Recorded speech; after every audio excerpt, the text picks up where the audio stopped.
ध्वनी या प्रकरणामध्ये ध्वनीची निर्मिती कशी होते आणि ध्वनीचं प्रसारण कसं होतं याचा अभ्यास करणार आहे। यासाठी आपल्याला आवश्यक आहे नाद काटा।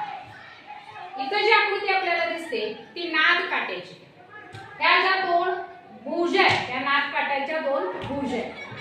सामान्यपणे हा नाद काटा आणि त्याच्या भोवती असणारी हवेची स्थिती या पहिल्या अ या चित्रामध्ये तुम्हाला दिसून येते।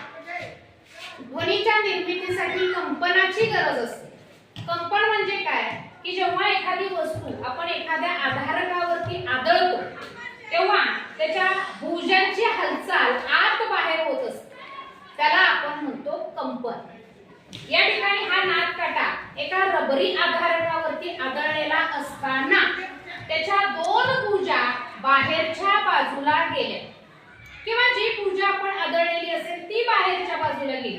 बाहेरच्या बाजूला गेल्यामुळे शेजारच्या हवेवरती दाब निर्माण झाला।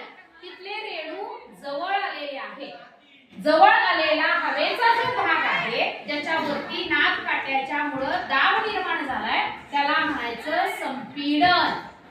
त्याच वेळेला त्याच्या पुढच्या हवेवरती दाब कमी असतो त्या भागाला म्हणायचं विरलन।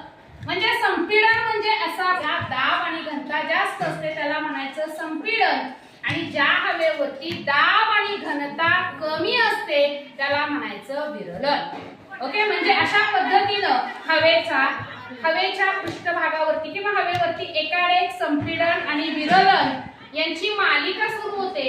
यालाच आपण ध्वनी तरंग असं म्हणतो।